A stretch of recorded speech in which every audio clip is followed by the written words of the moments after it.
Fatima, merveille inouïe, indique que nous allons abandonner tout fanatisme, tout esprit de parti. Il ne s'agit plus d'intégrisme, de fascisme, ou au contraire de progressisme, de modernisme.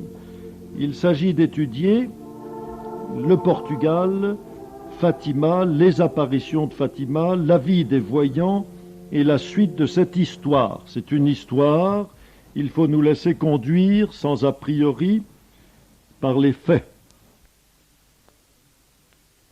Les auteurs ont l'habitude de présenter un peu, d'une manière très résumée, rapide, l'histoire du Portugal. Pourquoi le Portugal a-t-il été bénéficiaire, plutôt que tant et tant d'autres peuples, de ce prodige inouï, de cette merveille inouïe? Parce qu'un grand nombre de faits de l'histoire du Portugal montrent une alliance particulière entre ce peuple et la Sainte Vierge. Aussi abondant, peut-être plus abondant que l'histoire de France elle-même, ou l'histoire de Pologne, ou l'histoire d'Irlande. Le Portugal a été appelé la terre de Sainte Marie. Si la France a été honorée de tant et tant de merveilles, de tant et tant d'apparitions, ce n'est pas au hasard, et bien le Portugal non plus. Parce que d'abord, et nous reconnaissons bien là la pente de l'esprit du Christ, qui est roi des nations, c'est parce que le Portugal était consacré solennellement par ses rois, et à plusieurs reprises, à la Très Sainte Vierge, à l'Immaculée Conception, et a toujours été vénéré par ce peuple d'une manière toute spéciale. Ne rappelons que les événements les plus sensationnels, la naissance du Portugal. Vous ne le savez peut-être pas, le Portugal est une filiale, une fille de la France, pourrait-on dire, puisque le Portugal a été reconquis sur les infidèles par la grande victoire de Ourique, par un Afonso Henriques, qui était petit-fils du duc de Bourgogne. Et c'était la Castille qui chassait les musulmans, les Sarrasins, comme on les appelait dans ce temps-là, mais elle faisait appel à des croisés. Et c'est un grand nombre de croisés français qui se trouvaient sous les ordres du petit-fils du duc de Bourgogne, et qui était d'ailleurs aussi le petit-fils du roi de Castille, par sa mère, Afonso Henriques, qui remporta la grande victoire sur les Sarrasins d'Ourique, à la suite de laquelle, dans leur enthousiasme, les croisés français l'acclamèrent comme roi de Portugal. Son suzerain et son grand-père protesta, il fit appel à Rome et le Portugal se déclara indépendant sous la suzeraineté du pape. Le pape accepta et nomma le Portugal la nation très fidèle, et en 1139, aussitôt, ce nouveau roi, Alfonso Henriques, choisit la Vierge Marie comme mère de Dieu et patronne du Portugal, padroreira. Et il choisit aussi Saint Michel comme protecteur de ses armées. Même chose en France. Fatima, d'ailleurs le nom de Fatima est associé d'une manière non pas légendaire mais assez historique à cette reconquête sur les musulmans. C'est qu'un croisé s'éprit d'une musulmane, Fatima, et obtint de son roi la permission de l'épouser. Elle se convertit, fut baptisée sous le nom de Uranéa, ce qui veut dire en grec, ça vient d'Uranos, on se demande par quel détour, la dame du ciel, et ainsi, elle fut enterrée à Fatima. C'est à cause d'elle qu'un bourg des environs s'appelle Ourem, et Fatima, c'est le lieu de la sépulture de cette musulmane convertie. Voilà pour le XIIe siècle, la fondation du royaume de Portugal. Une deuxième fois, le Portugal perdit son indépendance, reconquis par les rois de Castille, se souleva, Juan Davis, se souleva contre le roi de Castille et, aidé d'un chevalier, chef de ses armées, Nuno Pereira, qui est un peu l'équivalent de Jeanne d'Arc au Portugal, un chevalier qui avait brodé la Vierge Marie sur son étendard et dont le cri de guerre était au nom de Dieu et de la Vierge Marie. Ce Jean Davis se rendit victorieux des Castillans le 13 août 1385 à la grande victoire d'Aljubarrota, et c'était le 13 août, et dès le 14 août, il décida, dans la vigile de l'Assomption, au soir de cette bataille, de remettre son royaume, de se consacrer son royaume de nouveau à la Sainte Vierge, sous le nom de Notre-Dame de la Victoire et de faire construire un grand monastère au lieu dit la Battaglia, qui est tout près de Fatima, à l'ouest de Fatima, pour célébrer les gloires de Marie, à qui il devait de nouveau cette indépendance. Et les dominicains qui vinrent peupler ce monastère répandirent dans tout le peuple la dévotion au Saint-Rosaire. Et lorsque le pape vit ces bonnes dispositions, il déclara que désormais toutes les cathédrales qui se construiraient au Portugal se construiraient sous le vocable de Notre-Dame. Or, ce décret du pape fut pris un 13 mai. Une troisième fois, le Portugal, qui était retombé de nouveau sous le joug des Espagnols, en 1580, le Portugal voulut secouer le joug et retrouver son indépendance. Et il la retrouva par le duc de Bragance, qui deviendra le roi Jean IV,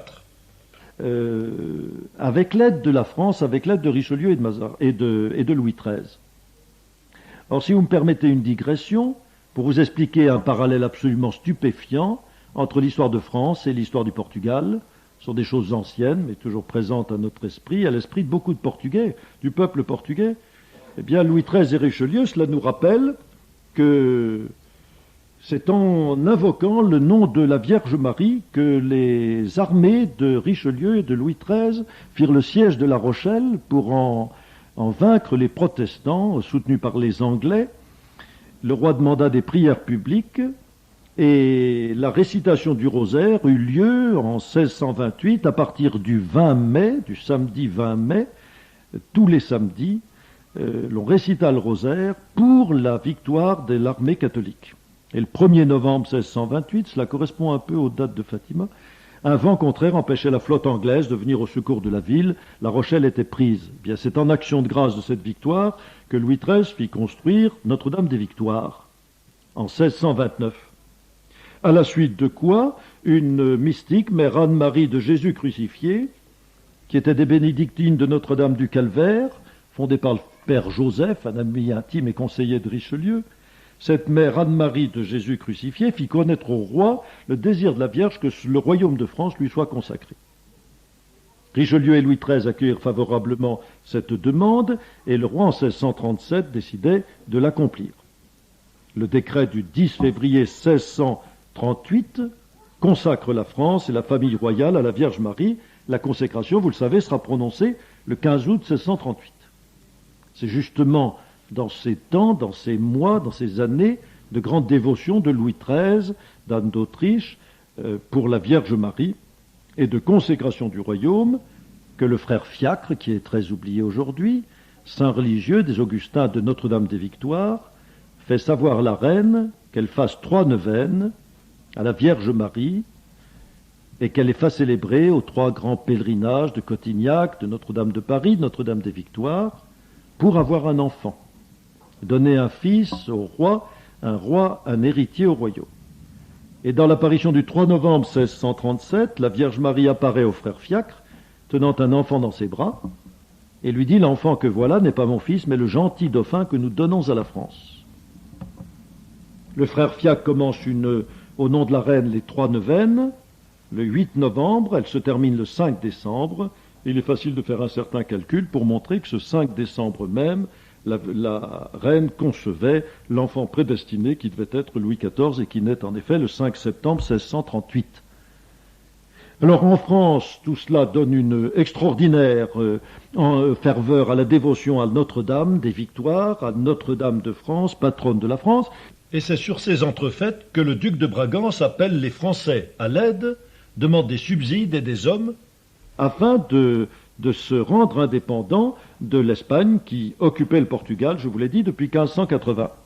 À l'exemple de Louis XIII, le roi Jean IV victorieux décide avec toute la nation, réunie en Cortés, de proclamer Notre-Dame patronne de ses royaumes et domaines et de lui remettre sa couronne en suzeraine, en tribut de vassalité.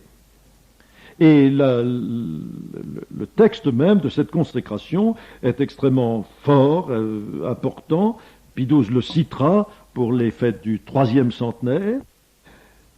Il espérait, le roi Jean IV espérait, selon ses paroles, avec une grande confiance dans l'infinie miséricorde de notre Seigneur, et par le moyen de Notre-Dame, patronne et protectrice de nos royaumes et domaines, dont nous avons l'honneur de nous déclarer vassaux et tributaires, il espérait être soutenu et défendu contre nos ennemis, et obtenir un grand accroissement de ces royaumes pour la gloire du Christ notre Dieu, l'exaltation de notre sainte foi catholique romaine, la conversion des païens et la soumission des hérétiques. Acte des Cortés de Lisbonne, proclamant Notre-Dame de la Conception, l'Immaculée Conception, patronne du Portugal en 1646. Depuis, le Portugal n'a jamais cessé d'être indépendant. Et depuis, il y a toujours eu une sorte d'osmose, une sorte de contact que nous, Français, nous connaissons mal, mais des Portugais vers la France, royaume de Marie. Et lorsque les grandes apparitions du XIXe siècle auront lieu en France, les Portugais en seront des dévots. Et il y a des pèlerinages portugais toujours abondants à Lourdes. Ce n'est pas pour rien que l'évêque de Fatima, Monseigneur da Silva, sera venu en pèlerinage à Lourdes 12 fois. Ce que De Sède reprend pour dire que c'est à partir de Lourdes qu'ils ont inventé leur supercherie. Voyez. Donc le Portugal est tout proche de nous, et parce que lui-même consacré à la Sainte Vierge. Alors de la même manière que la Vierge a considéré la France comme son royaume propre et y est apparue avec tant de facilité, on comprend qu'elle ait choisi Fatima. D'ailleurs, ce n'est pas pour rien, parce que dans la Révolution de 1910, franc-maçonne, dont je parlerai plus tard, un des môles de résistance fut précisément cet entourage, cette région de Fatima, la plus dure, opposée aux lois franc-maçonnes, tout le peuple en bloc derrière son clergé, parce que là nous sommes depuis 600 ans au centre de la résistance catholique à toute forme d'oppression religieuse. C'est ainsi que les petits bergers chantaient en gardant leurs moutons « Salut aux nobles patronnes », c'était le cantique préféré de Jacinthe.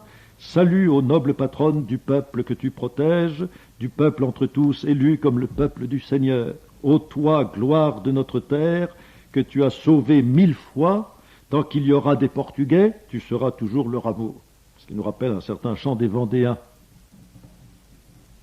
Alors nous avons toujours l'impression, un peu nous sommes les seuls qu'on est. Eh bien les Portugais, eux aussi, considéraient la Vierge comme leur mère et patronne. Voilà, ce Portugal, de la même manière que nous disons catholiques et français, toujours, eh bien les portugais et catholiques, tout cela ne fait qu'un, et polonais et catholiques, etc. Venons-en maintenant, après cette introduction, à notre premier chapitre, Fatima avant les apparitions. C'est un village pauvre, mais très chrétien, où l'on mène une vie digne, joyeuse, toute pénétrée de foi. C'est très curieux, il a dû y avoir beaucoup d'autres villages, peut-être celui-là était quand même exceptionnel pour que la Vierge les distinguait. Mais enfin, quand on fait ce que les historiens appellent une monographie, quand on fait la radioscopie tout d'un coup d'un village sur lequel on concentre tous les sunlights de la science, tout d'un coup on découvre dans ces pays de vieille chrétienté des merveilles de vertu. Des merveilles de vertu. La famille de Lucie, le père n'était pas très sain, nous savons en quoi cela consiste, il allait au cabaret, il avait commencé à boire, il ne faisait plus ses Pâques, mais il allait quand même à la messe, il était brouillé avec son curé, au village voisin, mais la mère, Maria Rosa, supportait ça avec une patience infinie, un grand courage, c'était une maîtresse femme, ils avaient 6 enfants, Lucie sera la dernière, qui naît en 1907. La famille de Jacinthe et François, famille de 9 enfants, et son père, Manuel Pedro, qui avait été soldat au Mozambique, 1895, 1897, et qui était considéré comme un homme très sérieux, très parfait, très vertueux, le plus sage de l'endroit. 9 enfants, et les 2 derniers sont François et Jacinthe, dont nous reparlerons. Ils sont nés en 1908 et 1910. Il faut lire absolument le petit livre du chanoine Barthas. On doit une reconnaissance infinie au chanoine Barthas d'avoir écrit les premiers livres français tout au long de sa longue carrière, des livres sur Fatima qui sont tous marqués par une très grande piété, une très grande foi, une véritable science, une très grande honnêteté, et c'est touchant. Le petit livre « Il était 3 petits-enfants », par le chanoine Barthas, raconte ce qu'était la vie de ces familles, mais dans le menu détail, on sait tout d'eux, et l'éducation religieuse de ces enfants. la manière dont on leur a appris le catéchisme, leur mère leur a appris le catéchisme, comment ils jouaient, comment ils aimaient danser. Jacinthe aimait beaucoup danser. Ils étaient à la fois très expansifs, joyeux, d'un caractère plein d'allégresse, et en même temps d'une vertu consommée. La mère de Lucie, et c'est important pour la suite, Maria Rosa, ne supportait pas le mensonge. Elle préférait se faire un grand tort à elle-même plutôt que de commettre le moindre petit mensonge. Donc, et c'est important pour la suite, car elle ne tolérera pas le mensonge chez sa fille. Quand elle supposera que sa fille raconte des histoires, elle sera dure contre elle. Elle ne supportait pas l'idée que ses enfants puissent mentir sur un sujet même très léger. Alors sur une pareille affaire que des apparitions, vous pensez s'il était possible. Et Lucie était éduquée de cette manière. C'était l'enfant chéri de ses parents, la Benjamine. On lui faisait beaucoup de gentillesse, mais elle était parfaitement maniable et elle avait vraiment les vertus de sa mère. Sa mère qui était très estimée dans le village. On sait tout absolument. Et quand le père allait boire au café, tout le village savait. Dans un village, tout se sait à cette époque-là. Eh bien, la manière dont la mère éduquait les enfants faisait d'elle, d'ailleurs, une sorte de centre de rayonnement dans le village. Les jeunes filles aimaient aller chez Maria Rosa pour la veiller. On aimait leur gaieté et en même temps leur piété, leur honnêteté. Ils étaient pauvres, mais pas misérables. Pas misérables. Ils avaient une grande dignité. Ils se vantaient que les enfants chez eux n'étaient jamais allés nu-pieds. Beaucoup d'enfants allaient nu-pieds. Pas les enfants de Maria Rosa. Grande éducation religieuse, et Lucie, ainsi, très vite, a une très grande dévotion. À l'âge de 6 ans, son curé refuse au dernier moment de lui faire la communion solennelle. Oui, c'était la communion à cette époque-là. Mais un prêtre de passage, qui était un prêtre vieux et vénérable, le père Crous, ayant interrogé Lucie, avait été dans l'admiration devant la science de cet enfant et la sainteté de ses réponses, et c'est lui qui poussa le curé à donner la communion à cet enfant malgré son jeune âge de 6 ans. À cette époque-là, c'était tout à fait exceptionnel. Et Lucie a une communion remplie d'une sorte d'extase intérieure qu'elle racontera beaucoup plus tard. Vous lirez tout cela Il était 3 petits-enfants, ou bien alors les mémoires de Lucie elle-même. Évidemment, c'est le texte à lire d'abord. Lucie raconte à plusieurs reprises, sous la demande de ses directeurs de conscience et de ses évêques, raconte les souvenirs de l'enfance de Jacinthe et de François, et par le fait même, se raconte elle-même, mais le moins possible. Ce qui frappe chez Lucie, c'est qu'elle est le chef de la bande, elle aime la solitude, elle est extrêmement sérieuse, pratique, réaliste. Elle voit tout de suite non seulement les choses, mais les conséquences des choses. Elle est très maîtresse d'elle-même à cet âge de 9 ans où elle est parvenue, à la veille des apparitions de Fatima, nous allons le dire dans un instant. Tandis que Jacinthe est beaucoup plus expansive. D'abord, elle n'a que 7 ans, 6 ans au début, tout à fait au début, 6 ans. Elle est très expansive, elle est très charmante, mais après les apparitions, elle va le mourir très rapidement, elle aura une profondeur d'âme incroyable. Ses réflexions, sa ferveur seront d'une âme mystique, comme si, c'est certain, le Saint-Esprit avait voulu remplir cette âme de lumière dans les 2 ans qu'elle vivra après les apparitions. Elle a des petits défauts quand même, elle est boudeuse. Elle est boudeuse, elle aime trop danser. Honnêtement, bien entendu. Quant à François, il est plus nonchalant. Il est nonchalant, mais il est très solide dans ses affections, très fidèle. C'est parce que Jacinthe aime Lucie, et veut toujours être avec elle, elle n'est heureuse qu'auprès de Lucie par rapport à toutes les autres jeunes filles. Et comme François est le frère de Jacinthe et chargé de la surveiller, François vient aussi. C'est comme ça que ce trio se forme à cause de cette attirance de Jacinthe pour Lucie. Et ils gardent ensemble les troupeaux. Je vous ai résumé tout cela d'une manière très très infirme. Il faut lire les textes. Même Claude Jean Némy, dont je vous ai parlé, qui vient de publier un livre en 1980, livre très intelligent, d'un homme très cultivé, dont je n'aime pas l'attitude qui est d'apologétique, mais hésitante, contrairement à ce que dit Lacroix. Il veut ne pas avoir trop l'air, n'est-ce pas, de croire à tout cela. Donc c'est un peu irritant, il est toujours sur la défensive. il minimiserait les événements, mais il est très intelligent, il a parfaitement compris la psychologie des enfants, il raconte les choses d'une manière tout à fait délicieuse. Et tout ce que nous dirons sur les apparitions, leur suite immédiate, se trouve très bien raconté dans Claude Némy, dans les Mémoires de Lucie par elle-même, dans le Chanoine Barthas, aussi bien dans le petit livre délicieux à faire lire à vos enfants, il était 3 petits-enfants, que dans son gros livre Fatima, le meilleur qui malheureusement est introuvable actuellement, Fatima 1917-1968, celui qui va le plus loin dans les suites de Fatima. Ces livres sont vraiment de toute beauté, ils arrachent les larmes à la lecture. On est là dans la géographie, dans la vie des saints. C'est la sainteté à l'état pur, à toutes les pages, dans toutes les réflexions. Il faut lire cela. Eh bien, c'est dans ce Portugal, dédié à la Vierge Marie, c'est dans ce Fatima, pauvre et honnête et pieux, que la Vierge Marie décide de réaliser ces merveilles inouïes. Alors cela commencera très doucement. Nous avons affaire à des petits-enfants. L'une a 6 ans, l'autre 8 et l'autre 9 quand un ange leur apparaît. Et d'abord même en 1915, Lucie aura 7-8 ans, elle ne sait pas exactement à quelle date, elle a vu, en compagnie d'autres enfants, d'autres petits-enfants qui aimaient sa compagnie, elle gardait les troupeaux, et elle a vu un ange leur apparaître au loin, non pas du tout comme une statue ou comme une personne se baladant dans la Cova da Iria, mais au loin, elle a vu une forme blanche. Il lui semblait que cela avait une forme d'homme. Au-dessus des arbres de la vallée, une nuée plus blanche que la neige, quelque chose de transparent, ayant forme humaine. Elles récitaient le chapelet quand elles ont vu cette apparition, dont elles ont été toutes pénétrées et toutes heureuses, et puis ensuite elles l'oublièrent. Puis une deuxième fois, une troisième fois, elles eurent cette apparition. Et les petites amies en parlèrent.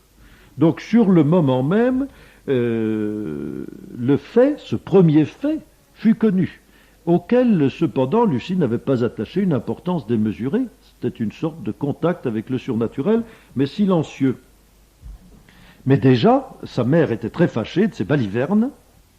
On n'a pas attendu le père d'Anis, n'est-ce pas, pour dire que c'était une banale hallucination. Tout le monde l'a cru à Fatima. Ces petites filles qui racontent qu'elles ont vu une forme blanche, lumineuse, comme un cristal de neige, n'est-ce pas, dans le ciel. Ça ne tient pas debout. Et Maria Rossa s'est fâchée contre sa fille, et puis les sœurs de Lucie se sont moquées d'elle. Pas croire que tout le monde est crédule.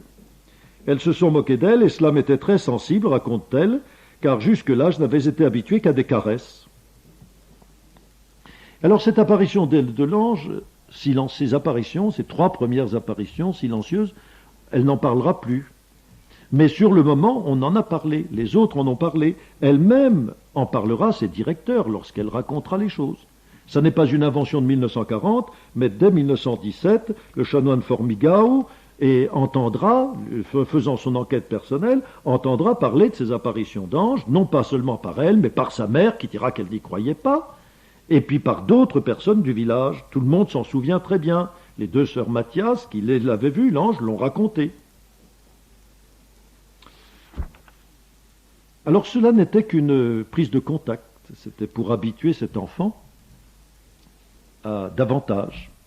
L'année suivante, en 1916, 3 grandes apparitions d'anges, et cette fois c'est à notre trio, à Lucie, François et Jacinthe. Lucie a 9 ans, François a 8 ans, et Jacinthe a 6 ans. Alors ils sont dans ce lieu, ce loca qu'ils appellent le Cabeço. Cabeço, c'est une cachette dans les rochers, comme les bergers en ont, des petits refuges, où ils sont bien pour prendre leur goûter ou pour se reposer, se mettre à l'abri de la pluie ou du vent. Et ils avaient récité le chapelet, peut-être qu'ils l'avaient récité à la manière de François. Francisco, qui n'était pas particulièrement pieux, à ce moment-là, avait inventé une formule. On disait Ave Maria, puisqu'on leur disait dites votre chapelet, ils disaient oui, nous allons dire le chapelet. Et alors ils disaient d'une manière accélérée, ils disaient Ave Maria, Ave Maria, Ave Maria. Quand ils arrivaient sur une grosse boule, ils disaient pas Terre Noster, et puis Ave Maria, Ave Maria. Alors ça allait très vite. Et comme ça, on pouvait jouer, parce qu'ils voulaient jouer, ces enfants-là.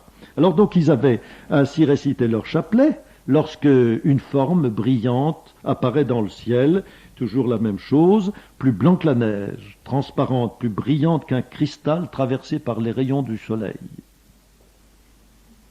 Et alors cette fois l'ange s'approche, Et il leur dit, ne craignez pas, je suis l'ange de la paix. Priez avec moi. Et alors il s'agenouille, l'ange, qui avait l'air d'un homme, n'est-ce pas, d'un jeune enfant plus exactement, et il baisse le front jusqu'au sol. Les enfants font pareil. Et ce sera des attitudes de Fatima, à genoux, le front touchant le sol. Et il dit, mon Dieu, je crois, j'adore, j'espère et je vous aime. Et je vous demande pardon pour ceux qui ne croient pas, qui n'adorent pas, qui n'espèrent pas, qui ne vous aiment pas. Priez ainsi, les cœurs de Jésus et de Marie sont attentifs à la voix de vos supplications. Alors les enfants, lorsque l'ange est parti, se sentent tout heureux et indéfiniment. Ils avaient imité l'ange, attirés par la beauté du geste et par la ferveur de l'ange, et ils font ainsi cela indéfiniment, répétant sans cesse la même prière.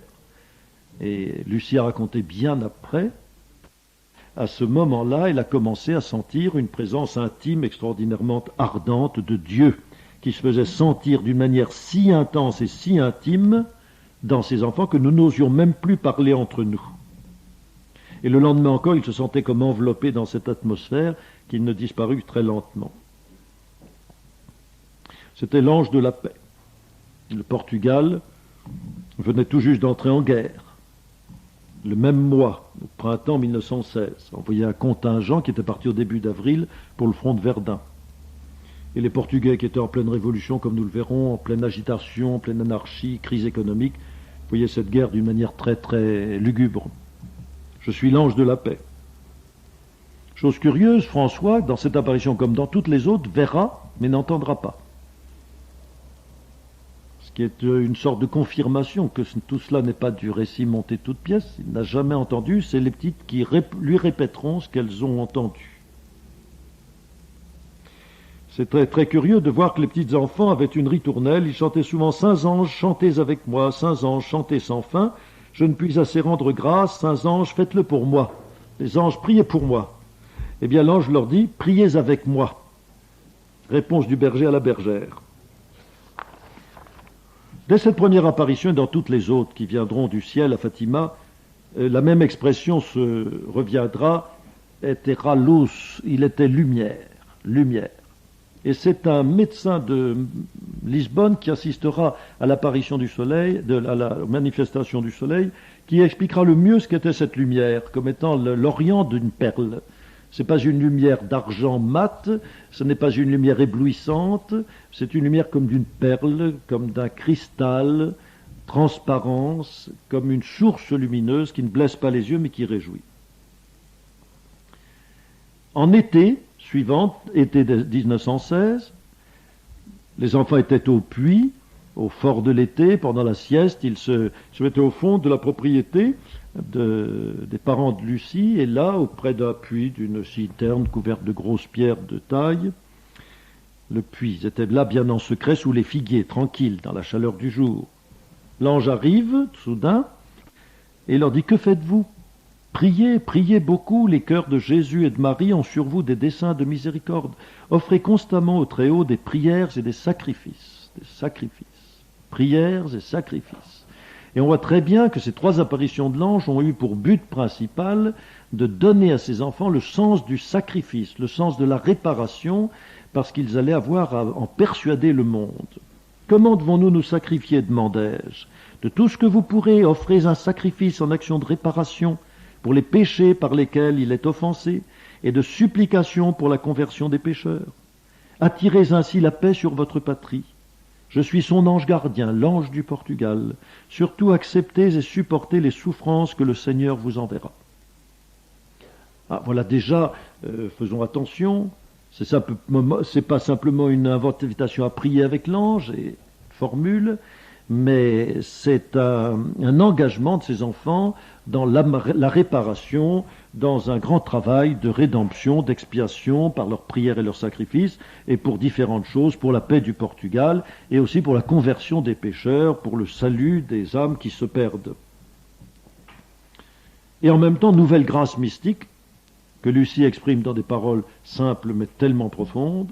Ces paroles de l'ange se gravèrent dans notre esprit comme une lumière qui nous faisait comprendre ce qu'est Dieu, combien il nous aime et veut être aimé de nous, la valeur du sacrifice et combien il lui est agréable, Comment par égard pour lui Dieu convertit les pécheurs.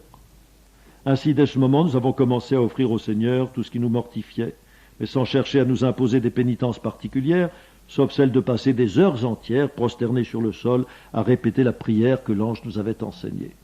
Comment voulez-vous qu'on parle de simulacre? Ces enfants sont portés par les ailes du Saint-Ange, transformés intérieurement. Ce sont des grâces infuses et qui tout de suite se manifestent par une conduite plus pure, plus priante et surtout par une abondance de sacrifices. Cet ange gardien, je n'ai pas le lieu d'assister. Est-ce que cet ange gardien du Portugal, c'est le même que l'ange de la paix de la première vision? Il semble que oui. Est-ce que c'est l'archange Saint-Michel? Nous laissons cela. Il est certain que Saint-Michel, protecteur du Portugal, était peut-être celui qui se manifestait aux enfants et se révélait comme l'ange gardien du Portugal, Saint-Michel. Et Saint-Michel venant devant la Vierge Marie pour préparer ses âmes à la grande révélation. En automne 1916, printemps, été, automne, de nouveau l'ange apparaît. Cette fois, il va faire un geste tout à fait extraordinaire, que ces enfants n'auraient absolument pas pu inventer, qui n'a pas été inventé 40 ans après, et qui reste assez stupéfiant. L'ange leur apparaît, et après qu'ils aient dit le chapelet, maintenant il le disait d'une manière complète, croyez-moi bien, l'ange leur apparaît portant un calice et une hostie. Et de l'hostie des gouttes de sang dans le calice. L'ange donc leur apparaît portant ce calice. Il y a une statue à Fatima, on voit le groupe, l'ange portant le calice et l'hostie, et les enfants à genoux devant lui, à l'endroit même de l'apparition. Don Némi trouve que ça gâche tout, mais moi je trouve que c'est très évocateur, ce groupe-là. Alors, quand l'ange leur est apparu ainsi, il a laissé l'hostie et le calice qui sont restés en l'air, et il s'est prosterné, il a adoré. En répétant 3 fois cette prière que nous savons bien, très sainte Trinité, Père, Fils et Saint-Esprit, je vous adore profondément et je vous offre les très précieux corps, sang, âme et divinité de Jésus-Christ présent dans tous les tabernacles du monde, en réparation des outrages, sacrilèges et indifférences dont il est lui-même offensé. Et par les mérites infinis de son très saint cœur et du cœur immaculé de Marie, c'est là que le père Danis dit hérésie, mérites infinis du cœur de Marie. Il est dépassé, le pauvre père Danis. Par les mérites infinis de son très saint cœur et du cœur immaculé de Marie, je vous demande la conversion des pécheurs. À la suite de quoi, il leur donne la communion et d'une manière inusitée, puisqu'il donne l'hostie à Lucie et qu'il fait boire le précieux sang du calice à François et à Jacinthe, en leur disant « Prenez et buvez le corps et le sang de Jésus-Christ ». Vous voyez comme cette formule est plus bizarre. « Prenez et buvez le corps et le sang ». Eh bien, elle est extrêmement théologique. S'il avait dit « Prenez le corps et puis buvez le sang », alors on pourrait dire avec les protestants qu'ils ont fait une communion incomplète. Mais ce « Prenez et buvez le corps et le sang », ça veut dire que le corps et le sang sont inséparables. Que Lucie qui a reçu l'hostie a reçu aussi le sang, l'âme et la divinité. Et que les petits qui ont bu au calice ont reçu aussi le corps, le sang, l'âme et la divinité. Prenez et buvez le corps et le sang de Jésus-Christ, horriblement outragés par les hommes ingrats. Réparez leurs crimes et consolez votre Dieu. Voilà ces enfants qui sont appelés à être des victimes expiatoires. Ils l'ont parfaitement compris. Alors il se prosterna de nouveau à terre, répéta encore 3 fois cette même prière. Alors les enfants après répétaient la prière, ils n'en finissaient plus de la répéter, et ils se sentaient complètement anéantis dans le bonheur et la paix de Dieu. On voit très bien que l'ange les forme à une destinée plus haute, à des apparitions plus grandes, et l'ange leur apprenait à souffrir. Surtout supporter avec soumission les souffrances que le bon Dieu vous enverra. Et ensuite, ils iront eux-mêmes au-devant de la souffrance.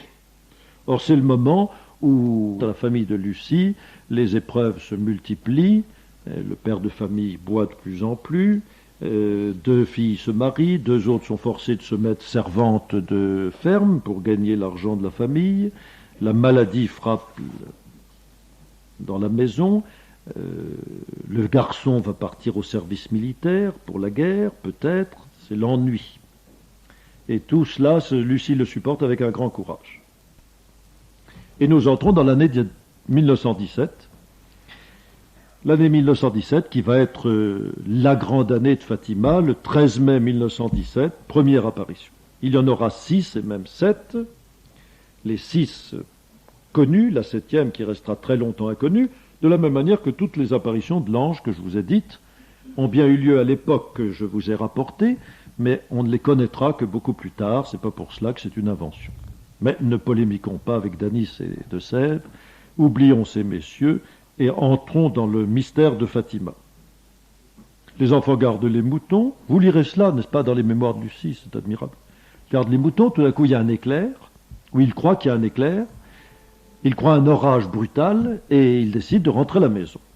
Et ils sont pour rentrer à la maison lorsque ils sont arrêtés en face d'un chêne vert, d'un petit chêne vert d'1 mètre de hauteur à peu près, et il y a là, sur ce chêne vert, entouré d'une lumière, et c'est cela l'éclair qu'ils ont cru voir, une dame toute vêtue de blanc, plus brillante que le soleil, et qui répandait la lumière autour d'elle. Ils l'avaient à 1,5 mètre de distance, ils pouvaient voir ce que c'était. Alors un dialogue s'engage, la dame nous dit « N'ayez pas peur, je ne vous ferai pas de mal ». « D'où êtes-vous » lui demandai-je. C'est Lucie qui va parler, toujours. C'est elle le chef de l'expédition. Et puis Jacinthe va suivre toute la conversation, dire de temps en temps à Lucie « Demande-lui telle chose », et François lui verra la Vierge Marie, mais n'entendra pas. « Je suis du ciel. Et que voulez-vous de moi ?» demande Lucie. Très pratique, prosaïque. Et alors vous êtes là pourquoi ? Et après cela, madame, je suis venu de vous demander, toujours l'extrême courtoisie de la Vierge, à Fatima comme à Lourdes, je suis venu pour vous demander de venir ici 6 mois de suite, le 13 de chaque mois, à cette même heure. Plus tard, je vous dirai qui je suis et ce que je veux. Ensuite, je reviendrai encore ici une 7e fois. Lucie, pratique. Et moi, est-ce que j'irai au ciel ? Stupéfiant. C'est stupéfiant, non pas d'hystérie mystique, vous voyez, c'est stupéfiant de réalisme. Nous avons une petite paysanne. Alors, vous venez du ciel ? Moi, j'irai au ciel ? Réponse de la Vierge. Oui, tu iras. Et Jacinthe, elle aussi. Et François, lui aussi, mais il devra dire beaucoup de chapelets. Et toc. La Vierge se venge de tous les petits chapelets abrégés là, hein, François. Lui aussi, il faudra qu'il dise beaucoup de chapelets. Il ne faut pas croire que Saint François devait dire beaucoup de chapelets parce qu'il était un grand pécheur. On sait les 2 ou 3 petites fautes qu'il se reprochait, par exemple d'avoir participé dans un combat avec les gamins du hameau voisin. Il avait tiré des cailloux. Un jour, il avait volé un peu d'argent à son père pour s'acheter un harmonica. C'était son rêve. Voilà les 2 fautes que François repérait dans toute sa jeune vie. Il n'en a pas fait d'autres. Eh bien, déjà, il lui fallait. Alors, chose très étonnante, qui nous met dans le mystère. Et vous voyez à chacune de ces paroles, premièrement, impossible que ce soit une invention de ces enfants, ni même des prêtres, encore moins des prêtres. Deuxièmement, parole divine qui nous laisse stupéfaits. Je me souviens alors de poser une question au sujet de 2 jeunes filles qui étaient mortes depuis peu. Elles étaient mes amies, elles venaient à la maison pour apprendre à tisser avec ma sœur aînée. Maria das Neves est-elle déjà au ciel ? Oui, elle y est. Il me semble qu'elle pouvait avoir à peu près 15 ans. Et Amélie, elle doit être au purgatoire jusqu'à la fin du monde. Il me semble qu'elle pouvait avoir de 18 à 20 ans. Cette parole stupéfiante qui gêne tous les théologiens, tous les prêtres. Le chanoine Bartas nous dit qu'après une enquête qu'il fit lui-même, on peut dire aujourd'hui qu'elle était décédée dans des circonstances comportant un irrémédiable déshonneur en matière de chasteté. Et cela est nécessaire à savoir parce que je connais beaucoup de personnes qui ont été vraiment accablées, terrorisées par cette parole. Comment une enfant de 18 ans peut-elle être condamnée au purgatoire jusqu'à la fin du monde ? Eh bien, sa conduite même était publiquement déshonorée. Puis peut-être la fin du monde n'est pas loin. Faisons les réflexions que nous voulons. Cette parole ne vient ni des prêtres, ni de petits enfants terrifiés. Elle ne peut venir que du ciel. Il faut que nous nous en accommodions et en prenions une bonne leçon. Voulez-vous offrir à Dieu, pour supporter toutes les souffrances qu'il voudra vous envoyer, un acte de réparation pour les péchés par lesquels il est offensé et de supplication pour la conversion des pécheurs? Oui, nous voulons bien. Vous aurez donc beaucoup à souffrir, mais la grâce de Dieu sera votre réconfort. C'est bien la parole de l'ange qui est reprise par Marie, comme les paroles de Saint Jean-Baptiste, reprises par Jésus, si vous ne faites pénitence, vous périrez tous. Ici, c'est la demande de la Vierge, si ses enfants veulent s'engager dans la voie de l'expiation. Et ils acceptent de la réparation pour les péchés qui offensent Dieu. De nouveau, c'est la grâce mystique, comme lors des apparitions de l'ange, d'une mystique vraiment supérieure. Écoutez, c'est en prononçant ces dernières paroles que Notre-Dame ouvrit les mains pour la première fois et nous communiqua, comme par un reflet qui émanait d'elle, une lumière si intime que, pénétrant notre cœur et jusqu'au plus profond de notre âme, elle nous faisait nous voir nous-mêmes en Dieu, qui était cette lumière, plus clairement que l'on se voit dans le meilleur des miroirs. Alors, par une impulsion intérieure qui nous était aussi communiquée, nous sommes tombés à genoux et nous avons répété du fond du cœur « Ô très sainte Trinité, je vous adore. Mon Dieu, je vous aime dans le très saint sacrement. » Après quelque temps, Notre-Dame ajouta que l'on dise le chapelet tous les jours pour obtenir la paix, pour la fin de la guerre. Elle commença à s'élever doucement en direction du Levant jusqu'à disparaître dans l'immensité du ciel. François n'a rien entendu et les petites filles lui disent ce qui vient de se passer. Et puis Lucie, qui prévoit tout et qui sait tous les ennuis qu'on a eu à dire les apparitions de l'ange, on ne dira rien. Promis, on ne dira rien. Jacinthe dira rien. François dira rien. On rentre, Jacinthe est là, qui tourne autour de sa mère. Elle était belle, la dame. Est-ce que tu racontes ? Elle était belle, la dame. Quelle dame ? À la Covadariria. Quoi ? Qu'est-ce qu'il y a ? Qu'est-ce que vous avez rencontré ? Ah, et la voilà qui raconte tout. Et Jacinthe raconte tout, elle se fera gronder par Lucie, et du coup elle promettra de ne plus rien raconter, et alors de fait, après, elle sera vraiment... Elle se tiendra, on verra qu'elle se tient pour ne pas raconter tout ce qu'elle sait.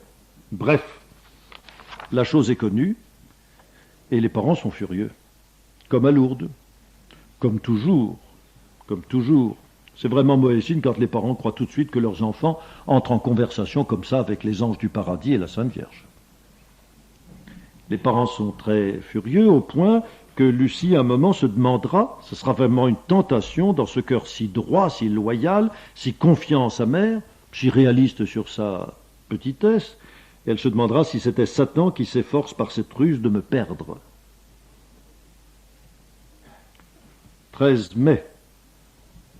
13 juin, nouvelle apparition. Cette fois, les choses se sont sues et il y a une soixantaine de personnes, un petit groupe de personnes. Évidemment, Maria Rosa n'est pas venue. Elle est trop furieuse de toutes ces histoires et de tout ce que raconte sa fille. On va là-bas, c'est le premier pèlerinage, et ce n'est pas le dernier. On va et on récite le chapelet. On récite le chapelet avec les enfants. Et voilà que Notre-Dame apparaît sur le chêne vert comme un mois auparavant. « Que voulez-vous de moi ?» demandai-je. La Vierge, je veux que vous veniez ici le 13 du mois prochain, que vous disiez le chapelet tous les jours et que vous appreniez à lire. Je dirai ensuite ce que je veux. Je demandai la guérison d'un malade. S'il se convertit, répondit Notre-Dame, il guérira dans l'année. Nous allons le voir dans la suite, les demandes de miracles sont souvent arrêtées par une exigence, qu'ils disent le chapelet et nous verrons, qu'ils se convertissent et ils seront guéris. Et là-dessus un secret qu'ils ne diront pas, qu'ils diront bien plus tard, qui en partie sera vite connu et dont le fond n'apparaîtra que beaucoup plus tard. Je voudrais vous demander de nous emmener au ciel, dit Lucie. Oui, Jacinthe et François, je les emmènerai bientôt, mais toi tu resteras ici quelque temps. Jésus veut se servir de toi pour me faire connaître et aimer. Il veut établir dans le monde la dévotion à mon cœur immaculé. Je vais rester ici toute seule ? Demandai-je avec chagrin. Non, ma fille, cela te fait souffrir beaucoup. Ne te décourage pas, je ne t'abandonnerai jamais. Mon cœur immaculé sera ton refuge et le chemin qui te conduira jusqu'à Dieu. Alors ce secret de la mort très rapide des deux petits va être un thème de réflexion insondable pour eux. Ils savent que bientôt ils iront au ciel, les deux petits. Et elle sait qu'elle restera pour une œuvre à accomplir, mais cela ils ne le disent à personne. Au moment où elle disait ces dernières paroles, elle ouvrit les mains et nous communiqua pour la seconde fois le reflet de cette lumière qui émanait d'elle. Nous nous y voyions comme submergés en Dieu. Jacinthe et François paraissaient être dans la partie de cette lumière qui s'élevait vers le ciel, et moi dans celle qui se répandait sur la terre. Devant la paume de la main droite de Notre-Dame se trouvait un cœur entouré d'épines qui paraissait s'y enfoncer. Nous avons compris que c'était le cœur immaculé de Marie, outragé par les péchés de l'humanité, qui demandait réparation. Alors c'était ce fameux secret de juin qu'elle ne révélera donc que beaucoup plus tard, mais tout le monde savait qu'il y avait un secret en juin. Et la Vierge repart, et les branches du chêne vert qui s'étaient inclinées, qui avaient ployé comme sous son poids, se relèvent et se tournent vers l'est, vers le levant, comme si elles étaient attirées par le personnage qui s'en allait. Alors tout cela se sait, le curé de Fatima hésite, interroge et fait une chose la plus précieuse qu'un curé puisse faire dans ce cas-là, reste sur la réserve, ne dit à personne ce qu'il pense, un peu comme le curé de Lourdes, mais il note tout ce qui arrive, il interroge les témoins et il note, et ainsi le dossier du curé de Fatima sera extrêmement précieux plus tard pour les historiens. 13 juillet 1917, 4 à 5 000 personnes. Il y a des signes, il y a des quantités de signes dans ces apparitions, et tout cela émeut tous ces paysans à l'âme simple, fervente, mais qui sont des gens très réalistes et qui ne se laissent pas prendre par des folies. Alors donc ces gens sont tous venus et on a tous récité le chapelet. « Que voulez-vous de moi ?» demandai-je. Lucie toujours, « Que voulez-vous ?» Je veux que l'on vienne ici le 13 du mois prochain, que l'on continue à dire le chapelet tous les jours en l'honneur de Notre-Dame du Rosaire. C'est une manière pour la Vierge Marie déjà de se révéler. Pour obtenir la paix du monde et la fin de la guerre, n'oublions pas, c'est la guerre, parce qu'elle seule peut vous secourir. La Vierge ne dit pas que c'est elle, mais elle dit cette chose très importante. Elle seule peut vous secourir, vous obtenir la fin de la guerre et la paix du monde. Lucie, à cause de toutes les moqueries, toutes les persécutions qu'elle supporte, et du doute de son curé, du doute de ses parents, je voudrais vous demander de nous dire qui vous êtes et de faire un miracle pour que tous croient que vous nous apparaissez. On dira, mais cela, mais déjà Bernadette à Lourdes, alors elle copie Bernadette à Lourdes, mais elle copie la nature, on demande à quelqu'un qui il est. Et la Vierge Marie promettra de dire son nom. Elle répond que l'on continue à venir ici tous les mois. En octobre, je dirai qui je suis, ce que je veux, et je ferai un miracle que tous pourront voir pour croire. Ah ben ça n'est pas à Lourdes. Et voilà donc annoncé en juillet qu'il y aura un grand miracle le 13 octobre et que tous pourront le voir pour croire. Vous imaginez à ce moment-là l'intérêt que va susciter Fatima. C'est de l'excellente propagande, du marketing, et les gens vont venir et ils sauront, on s'entassera dans la Cova d'Airia, 13 octobre, parce qu'il doit y avoir un miracle, l'apparition l'a dit. C'est le tout pour le tout. Ici, je présentais quelques demandes à Notre-Dame, et ce que je me rappelle, c'est que Notre-Dame dit qu'il fallait réciter le chapelet pour obtenir ses grâces dans l'année. Voilà une bonne leçon qui nous est donnée. Quand on demande des grâces à Dieu, à la Vierge, ils répondent « convertissez-vous ». Ou bien ils répondent « dites votre chapelet cette année, tous les jours, et puis vous obtiendrez la grâce que vous demandez ». Il y a trop de gens qui demandent des grâces sans rien faire. La Vierge Marie dit « voilà ».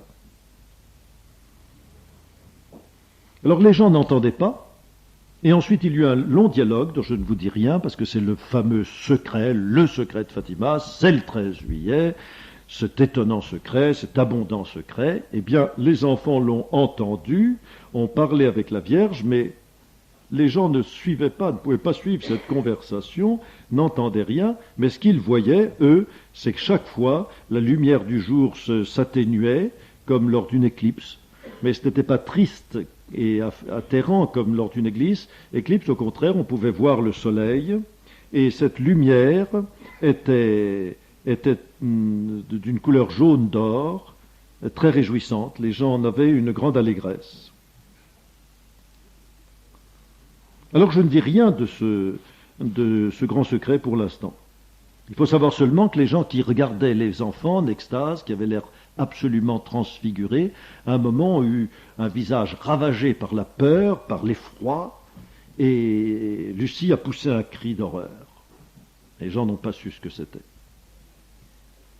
Mais quand on nous dit que Lucie a inventé le secret de juillet 40 ans après, Lucie, qui le raconte, dit le plus simplement du monde, c'est à ce moment-là probablement que les gens m'ont entendu crier, nous ont vus horrifiés. C'était la vision que nous avions qui nous a arraché ces cris et cette douleur. Et c'est là que la Vierge Marie, ça elle l'a dit tout de suite, en juillet, a terminé, quand vous dites le chapelet, dites après chaque dizaine, ô mon Jésus, pardonnez-nous, préservez-nous du feu de l'enfer, et conduisez au ciel toutes les âmes, principalement celles qui ont le plus besoin de votre miséricorde. Les théologiens disent, c'est pas théologique, parce que c'est dire que Dieu doit conduire au ciel les pires des pécheurs, ce sont eux qui ont le plus besoin de la miséricorde. Laissons-les dire, c'est la parole de la Vierge. Il semble tout de même que ça veuille dire qu'au moment où nous disons cela, nous sommes en train de prier pour les agonisants, pour ceux qui à ce moment sont là au dernier moment de leur vie, et c'est là qu'ils ont le plus besoin de la miséricorde divine pour eux avoir la grâce de la persévérance finale. 13 août, 18 000 personnes. 18 000 personnes sont venues le 13 août, mais le maire, si vous le voulez, de Ourem, la ville voisine, a décidé d'emprisonner les enfants, de les subtiliser, et il les arrache à leurs parents sous prétexte de les interroger, et il les emmène chez lui. On l'appelle par dérision le ferblantier, c'est un franc-maçon, c'est un anticlérical, et il enferme les enfants chez lui, et il va les interroger l'un après l'autre, les mettre en prison avec les malfaiteurs qui sont là. Les malfaiteurs joueront de l'harmonica, et Jacinthe sera bien content de l'occasion pour danser, c'est vous dire, et puis on récite son chapelet dans la prison, et puis on les prend les uns après les autres, et il leur fait des menaces, leur dit on va vous jeter dans une cuve d'huile bouillante si ne vous révélez pas votre mensonge. Et lorsque Lucie est interrogée, on dit à Jacinthe après, elle a avoué, alors Jacinthe dit non, elle n'a pas avoué, et puis on l'a précipité dans l'huile bouillante, et vous allez tous mourir. Alors ils répondent, les enfants, ils disent, ah bien, nous sommes bien contents parce que nous allons aller au ciel. Voilà. L'impavidité d'enfants de 7, 9 et 10 ans. Alors ils ne pourraient pas les garder longtemps, les familles s'émeuvent et les gens sont proches de la révolte, les enfants rentreront. Pendant ce temps-là, que s'est-il passé? Bien, les 18 000 personnes ont assisté à un spectacle que je ne peux qualifier que de terrifiant. Terrifiant. Ils ont entendu un formidable coup de tonnerre qui a ébranlé le sol. Et ils ont vu un grand éclair rayant l'atmosphère, signe apocalyptique, ce que la terre pourrait recevoir, le châtiment de Dieu, n'est-ce pas? Et là-dessus, près du chêne vert, ils ont vu la nuée lumineuse dans laquelle la Vierge Marie apparaissait. Cette nuée lumineuse, une nuée d'une très belle couleur, les indices bleutés comme l'encens, et la couleur changeait, cette nuée se levait du sol, et elle s'est élevée comme cela pendant environ 10 minutes, dans une même lumière du soleil atténuée, jaune d'or. Alors tous ces signes, n'est-ce pas, n'étaient pas des illusions, les gens venaient là avec grand scepticisme, certains d'entre eux, et ils étaient tous à témoigner des mêmes choses à la fin de... Mais la déception était grande, et la Vierge Marie récompense les enfants le 19 août. Lucie a hésité, elle croyait que c'était le 15 août, finalement c'est le 19 août, qu'ils étaient toujours à paître leurs troupeaux, leurs brebis, dans un autre lieu, au Valignos, ils ne s'attendaient à rien, et ils disaient leur chapelet, et puis tout d'un coup ils ont vu l'éclair. Comme Jacinthe n'était pas là, Lucie l'a fait appeler par son frère Jean, qui était avec eux, afin qu'ils viennent. Et Jacinthe étant arrivée, la Vierge Marie se présente sur le chêne vert. « Que voulez-vous de moi ?» demandai-je. « Je veux que vous continuiez à aller à la Cova d'Airia le 13, que vous continuiez à réciter le chapelet tous les jours. Le dernier mois, je ferai le miracle pour que tout le monde croie. Que voulez-vous que l'on fasse de l'argent que les gens laissent à la Cova d'Airia ?» Les gens laissaient de l'argent au pied du chêne vert, tout spontanément, et l'argent continuera à affluer à Fatima jusqu'à notre époque, sans qu'on fasse jamais de quête. Alors elle demande qu'on fasse 2 brancards de procession. C'est comme ça que les processions ont commencé à Fatima, 2 brancards de procession, et puis que le reste de l'argent soit mis de côté pour lui faire une chapelle. On lui construira d'abord un portique, et puis ensuite une petite chapelle, et puis ensuite une grande église. Je voudrais vous demander la guérison de plusieurs malades. Oui, j'en guérirai quelques-uns durant l'année. La Vierge Marie prit alors un air plus triste. Priez, priez beaucoup, faites des sacrifices pour les pécheurs. Il y a beaucoup d'âmes qui vont en enfer parce qu'il n'y a personne pour se sacrifier, priez pour elles. Là encore, ce sont des paroles, n'est-ce pas, d'une profondeur insondable pour les braves gens, pour les fidèles, les simples fidèles, mais pour les théologiens encore plus. Alors il faut donc, pour que des âmes aillent au ciel, que d'autres prient pour elles. C'est la communion des saints. Mais à ce point que des âmes vont en enfer puisque personne ne prie pour elles, dans notre petite théologie, nous serions portés à soulever des objections. Eh bien, je crois qu'il vaut mieux se soumettre et accepter les paroles divines, et au lieu de râler, eh bien, il vaut mieux prier pour les âmes du purgatoire, pour les agonisants.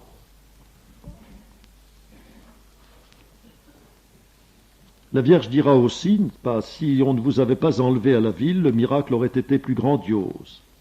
Et elle leur annonce, Saint Joseph viendra avec l'enfant Jésus pour donner la paix au monde. Notre Seigneur viendra bénir le peuple et aussi Notre-Dame sous la figure de Notre-Dame des 7 douleurs.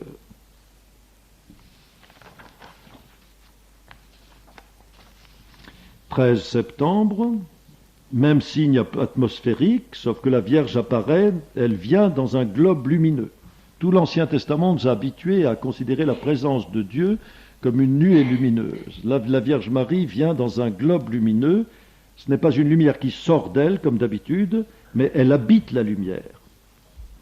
Et les gens voient une nuée blanche, et même au cours de l'apparition, ils verront cette fameuse pluie de fleurs, des fleurs qui tombent du ciel, des pétales, des fleurs de différentes couleurs qui tombent du ciel, qui s'évanouissent en arrivant au sol. Dans cette apparition de septembre et d'octobre, la même chose, il y a d'abord 25 à 30 000 personnes, donc une foule immense, et surtout le parcours qui va depuis Al-Rustel, le hameau des voyants, jusqu'à la Cova d'Aïria, ça fait 2 kilomètres, une foule de gens qui sont à genoux dans la boue, qui sont perchés sur les murs, montés dans les arbres, et qui prient les enfants de demander la grâce, demande-lui que mon fils guérisse, demande-lui que je guérisse.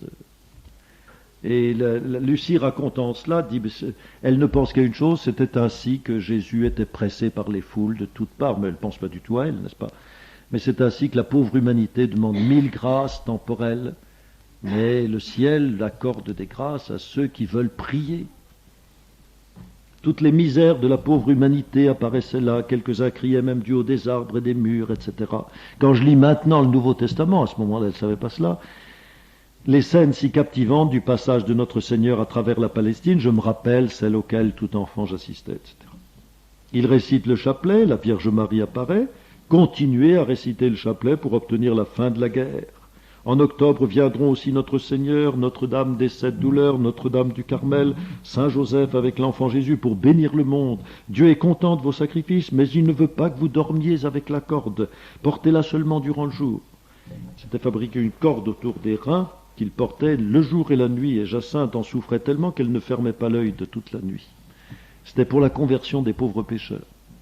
Et c'est la Vierge Marie, mais cela, on ne l'a su qu'à 40 ans plus tard, c'est la Vierge, dans cette apparition de septembre, qui leur a dit non, pas la nuit. Il ne veut pas, Dieu ne veut pas, dormir avec la corde, portez-la seulement durant le jour.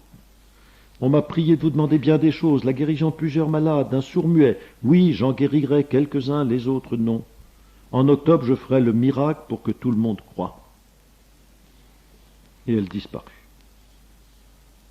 Oh, déjà, vous voyez, cette conférence est un peu longue parce que c'était très simple au commencement, et puis nous voyons maintenant un grand nombre de thèmes religieux que nous reprendrons et qui s'accumulent d'une vision à l'autre, d'une apparition à l'autre. Le message se complète dans bien des directions. Mais il est toujours aussi beau, aussi plausible, aussi surnaturel. 13 octobre, la grande apparition. La dernière des grandes apparitions publiques, il y a, les journaux anticléricaux disent de 15 à 30 000 personnes, les journaux modérés disent 50 000 personnes. Cela varie avec les auteurs et il semble bien qu'il y ait eu entre 60 et 100 000 personnes, bref, une foule qui remplissait la Cova d'Aïria dans la boue. Il pleuvait à torrents, j'y pensais ce matin quand nous commencions retraite, il pleuvait à torrent, les gens étaient dans la boue. Cela ne les empêchait pas de s'agenouiller dans la boue sur le passage des petits voyants pour solliciter des grâces. L'atmosphère était extrêmement houleuse. Il y avait des incroyants, il y avait des gens des villages voisins qui venaient pour se marrer, j'allais dire, pour rire, pour se moquer, sûrs qu'il n'y aurait rien. Et la mère, la Maria Rossa, la mère de Lucie, pensant qu'on allait se faire échapper, avait conseillé à tous de sa famille d'aller se confesser pour s'ils se faisaient tuer, mettre à mort.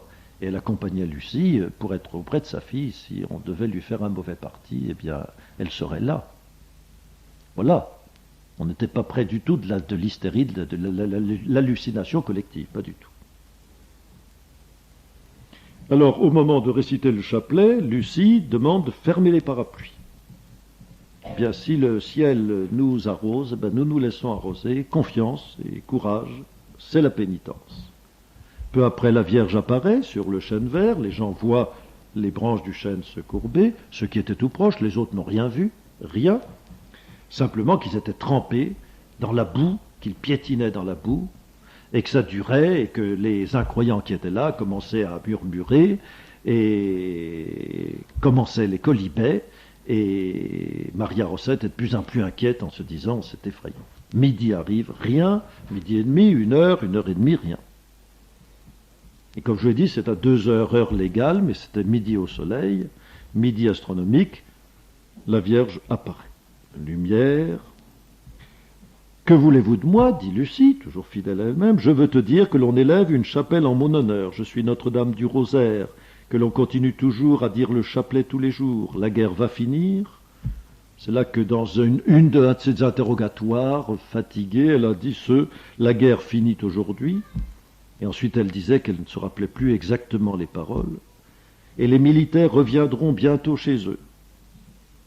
J'aurais beaucoup de choses à vous demander, de guérir plusieurs malades, de convertir les pécheurs. Réponse de la Vierge, sedes sapientiae. Les uns oui, les autres non. Il faut qu'ils se corrigent, qu'ils demandent pardon de leurs péchés. Qu'ils n'offensent pas davantage Dieu notre Seigneur, car il est déjà trop offensé. À ce moment-là, les voyants voient la Vierge Marie tourner ses mains vers le soleil, et la lumière qui partait de ses mains se dirige vers le soleil comme un faisceau, éclairant le soleil. Le soleil avait perdu de son intensité, et alors les yeux des voyants suivent les mains de la Vierge, se retournent vers le soleil, qui était au zénith. La Vierge était à faible distance, là sur ce chêne vert, à 1 mètre du sol, et ce rayon de lumière partant de la Vierge pour éclairer le soleil, fait qu'elle se retourne et elle crie « Regardez le soleil !» Après, elle ne se rappelait plus qu'elle avait crié « Regardez le soleil !» Tous les gens se retournent vers le soleil. Alors il va y avoir une apparition en partie double. Les enfants vont voir des scènes dans le soleil, très impressionnantes, que les gens ne verront pas. François verra les scènes dans le soleil, mais n'entendra pas les paroles. Et les gens vont assister à ce fameux miracle qu'on appelle la danse du soleil. C'est pas nous qui le disons, c'est les paysans du lieu, le jour même, qui l'ont appelé la danse du soleil. Alors il faut voir les choses d'abord du côté des voyants. Ils regardent donc dans la direction où les faisceaux de lumière jaillis des mains de la Vierge attirent leur regard, et c'est là qu'ils vont avoir 3 apparitions successives, comme 3 tableaux vivants, et certainement l'un illustre les mystères joyeux. Il voit Saint Joseph et l'enfant Jésus. Un des enfants a dit que Saint Joseph portait l'enfant Jésus dans ses bras, sur son bras. Un autre a dit que l'enfant Jésus était à côté de lui, sur les nuées du ciel. Alors, d'où contradiction, disent les sceptiques. Et Saint Joseph bénit la foule, en faisant le signe de croix, comme les prêtres. Vision pleine de beauté, la Vierge Marie est auprès d'eux, vêtue de blanc avec un manteau bleu. La Sainte Famille à Nazareth. Deuxième vision, Notre Seigneur et Notre-Dame sous les apparences de Notre-Dame des 7 douleurs. Et c'est Notre Seigneur qui bénit la foule à son tour avec le même signe de croix. C'est la Vierge des douleurs au pied de la croix, Jésus bénit le monde. Et la dernière, c'est Notre-Dame du Carmel, Notre-Dame du Carmel qui est la Vierge glorieuse, la Vierge de l'Assomption. Alors pendant ce temps-là, la foule voyait ce phénomène qu'ils ont raconté de toutes sortes de manières. On en trouve dans nos livres de nombreux témoignages, et je pense que dans les 18 volumes du Père Alonso, quand ils auront paru, nous aurons des témoignages de toutes sortes. Alors, chose très curieuse, les croyants et les incroyants, pêle-mêle, ont vu. Et le reporter d'Osséculo, dont je vous ai parlé, le journal libéral et anticlérical, a vu le miracle et le lendemain l'a raconté dans un article qui a paru dans le journal. Après, ils sont revenus là-dessus, ils ont fait des caricatures, des articles polémiques, mais enfin, le lundi, dans le journal Osséculo, à Lisbonne, il y avait le récit du miracle, par l'envoyé du journal qui l'avait vu. Donc des incroyants l'ont vu, des croyants l'ont vu, certaines personnes très croyantes, certains prêtres très édifiants, connus par leur vertu, n'ont rien vu. Certaines personnes bons catholiques n'ont rien vu. Et pourquoi? Justement pour, probablement, je n'ai pas interprété les pensées de la Vierge Marie, mais pour réduire à néant cette idée de l'hallucination collective. Dans une hallucination collective, tout le monde voit, tout le monde voit. Là, certains n'ont rien vu, très, très mortifiés, tristes n'avoir rien vu. Qu'ont-ils vu? Ceux qui ont vu le soleil, d'abord atténuer sa lumière, on ne peut pas voir le soleil sans se briser la vue, se blesser les yeux à jamais. Eh bien là, ils regardaient le soleil, et le reporter, ou non, le médecin de Lisbonne, qui donne un récit de différentes couleurs, et la lumière émanée de ce soleil, jaune, bleu, rouge, et à certains moments violet. Cette lumière éclairait tout le paysage, soit d'une couleur heureuse, soit d'une couleur triste. Et à un certain moment, ils furent tous jaunes, comme ils avaient la jaunisse, et ils étaient effrayants à voir les uns pour les autres. Et puis cela est passé, et la splendeur du soleil a continué. Alors, à ce moment, deuxième phénomène, le soleil a tourné sur lui-même avec une très grande rapidité. Une immense rapidité. Et c'est là, troisième phénomène, les gens étaient stupéfaits, que le soleil a commencé à faire des bonds, à descendre et puis remonter au zénith, et puis se précipiter sur la foule. Alors là, ça n'actait qu'un cri, Seigneur, pitié. Les gens sont écrasés par terre, faisaient leur acte de contrition, et d'autres étaient dans l'exultation de l'allégresse. Chose curieuse, selon les dispositions des âmes, une femme qui croyait que c'était la fin du monde, comme beaucoup d'entre eux, disait ses péchés à haute voix pour en être purifiée. Et je vous l'ai dit, à 20 kilomètres dans un autre hameau, le même spectacle était vu par des gens qui disaient que c'était la fin du monde, misère, misère, et qui criaient vers le ciel. On ne pourra pas faire que ce miracle n'ait été vu par des dizaines de milliers de gens et par d'autres qui étaient loin de là, qui n'étaient pas allés à Fatima parce qu'ils n'y croyaient pas et qui ont été saisis chez eux par cette vision. Et énormément de dépositions ont été faites, et encore quand on va au Portugal, on peut voir des gens qui disent j'y étais, et j'étais trempé, les pieds dans la boue, et tout d'un coup, la lumière du soleil, au même moment où le soleil s'éteignait comme dans une éclipse, chose paradoxale, cette chaleur nous a envahis, qui a séché nos vêtements en un instant, et nous nous sentions bien et nous nous sentions heureux. À quoi succédait la peur de ce phénomène de la chute du soleil, et puis quand le soleil est remonté dans le ciel, sentiment de délivrance, sentiment de miracle extraordinaire. Voilà. Alors que s'est-il passé ensuite? Il faut que j'aille vite, malheureusement. Que s'est-il passé ensuite? Les gens sont rentrés chez eux. Le lendemain, il y avait les élections municipales. Et pour la première fois, depuis 1910, c'est les catholiques qui ont eu le dessus. Parce que le Portugal était tellement remué, n'est-ce pas, que les gens commençaient à penser secouer l'esclavage de la franc-maçonnerie qui les dominait. Et alors, peu à peu, le climat a commencé à changer.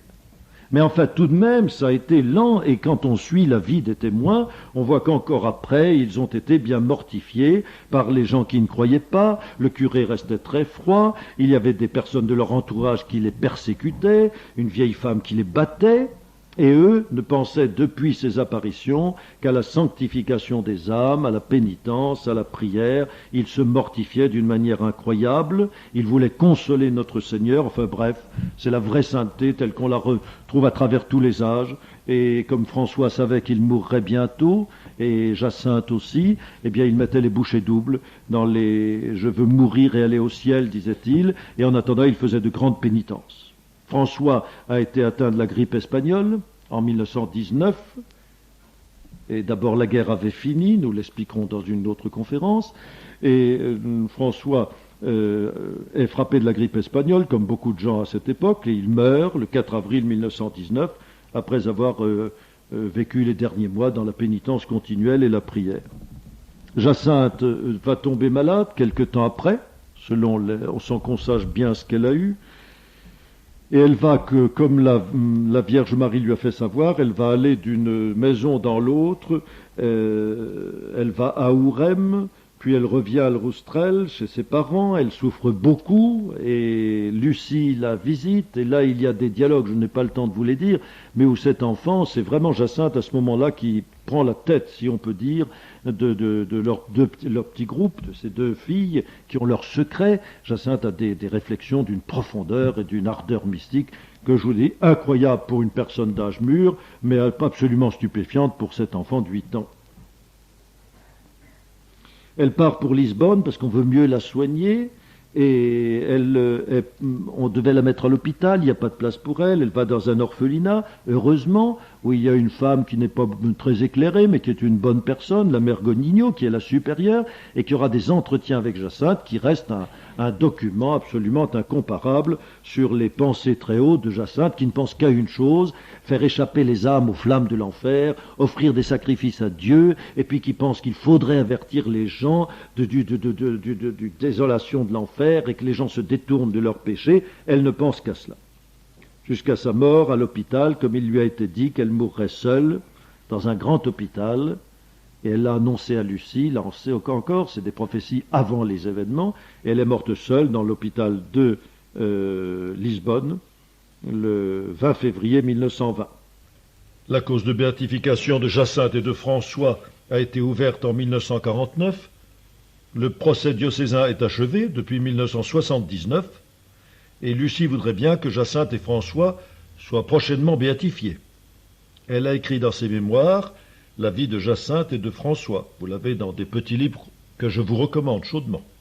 La vie de Jacinthe et la vie de Lucie et de Francisco, délicatement illustrés. On voit rarement dans notre époque des livres si bien faits pour enfants et même pour grandes personnes. C'est absolument émouvant. Nous avons là un réservoir de spiritualité pour notre temps. Et Lucie, eh bien Lucie est donc restée. Elle est restée à Fatima, son père est mort, sa mère donc a été très malade, de crise cardiaque dont elle devait périr, mais elle a été guérie miraculeusement en 1919 et elle vivra donc jusqu'en 1942 sans plus jamais connaître de paix. Lucie donc est la seule qui demeure et le nouvel évêque de Fatima, enfin il sera bientôt nommé évêque de Fatima, Monseigneur da Silva, l'interroge. Et tout de suite on va commencer à prendre note de toutes les déclarations de cet enfant et c'est en 1919, elle a donc 12 ans, et puis cela continuera jusqu'en 1921, elle a 14 ans, c'est très jeune, et elle fera des déclarations, et ces déclarations, elle y restera fidèle toute sa vie sans jamais se contredire, sauf sur des détails infimes. Mais enfin, elle est sollicitée par des quantités de gens, menacée par les francs-maçons, et le Monseigneur da Silva décide qu'elle quittera Fatima. Elle va une dernière fois à la Cova da Iria, et c'est là qu'elle reçoit cette 7e apparition dont la Vierge avait parlé. Et c'est pour ça qu'elle hésitera entre dire qu'il y aura encore des apparitions ou pas, parce qu'elle ne saura pas si elle a le droit de dire ce que la Vierge leur a dit. Certaines hésitations viennent de ce secret qu'elle voulait protéger. Et tous ces secrets énormes dont elle était dépositaire, mais qu'elle ne voulait pas dire ni un peu ni beaucoup. Alors elle se méfiait, elle disait « je ne sais pas ». Elle se tenait loin des frontières du secret. Alors elle est envoyée au nord, dans la banlieue de Porto, à Villars, où elle est mise chez les sœurs Dorothée, ces sœurs dont la supérieure de cette maison, qui était l'unique maison des Dorothées au Portugal, la reçoivent assez mal, sous un autre nom, et la supérieure ne croit pas aux apparitions, et sera même un peu dure avec elle, mais par son excellent caractère, elle s'attira l'amour de toutes les compagnes de cette sorte d'orphelinat.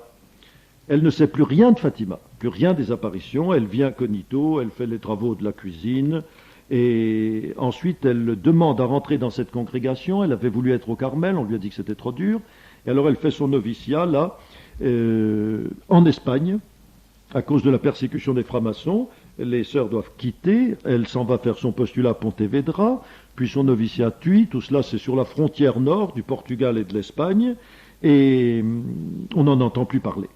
On n'en entend plus parler, mais c'est là qu'elle commencera à rédiger ses mémoires. Et Monseigneur da Silva, devenu évêque de Fatima, de Leiria et Fatima, va instruire sa cause, n'est-ce pas, instruire tous les faits de l'apparition et observer de très près Lucie. On peut dire qu'il s'en est porté garant. Et voilà comment cet enfant va vivre jusqu'en 46.